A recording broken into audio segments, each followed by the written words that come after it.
Hello everyone, আসসালামু আলাইকুম। আজকে আপনাদের দেখাবো গ্রাফটিং কলপ কিভাবে করে।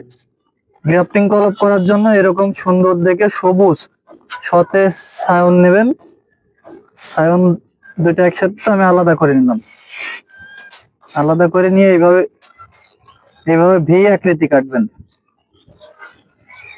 ধারালো অস্ত্র দিয়ে ভি আকৃতি কাটিয়ে নেবেন। আগে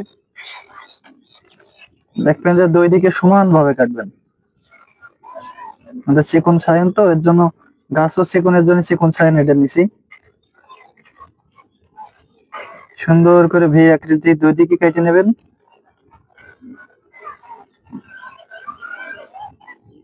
এভাবে কেটে নেওয়ার পরে এই যে এটাই হচ্ছে এই বছর ছাড়া 1 মাস মতো বয়স হয়েছে।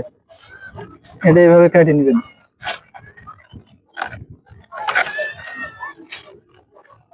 সুন্দর করে সমান করে কেটে নেবেন।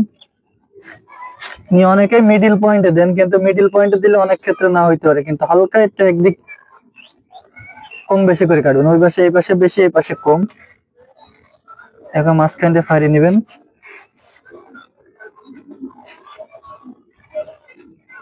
নেওয়ার পর সায়ন যতখানি ফাটছেন এটাও সেই ততখানি কাটে নেবেন। নেওয়ার পরে এইভাবে সায়ন বসাই দিবেন। এই দেখেন সুন্দর করে সায়ন বসে গেল একদম। এইদিকেও ঠিক আছে, এইদিকেও পারফেক্ট থাকার পরে এইভাবে জিরো পলি দিয়ে সবসময় জিরো পলি দিলে ভালো হয়, বা মানে টাইট হয়, কিংবা অনেকে টেপ ইউজ করে। এবার সুন্দর করে জিরো পলি দিয়ে মানে এখানে হাওয়া বাতাস পানি কোনো কিছু না লাগে সেইভাবে আইটি বাঁধিয়ে দেবেন।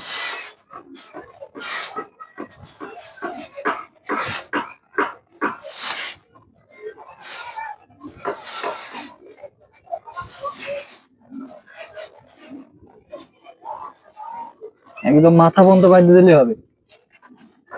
পলি একটু বড় বলে আমি 2 প্যাচ দিয়ে দিচ্ছি, 1 প্যাচ দিলে হয়। এই তো, এই যে সরে গেল গ্রাফটিং কলপ। এইখান থেকে আশা করা যাচ্ছে কষি বের হবে। এখন বৃষ্টির মৌসুম তো, এটা এর উপর একটা পলি দিয়ে বাঁধিয়ে দিলে হয়ে গেল।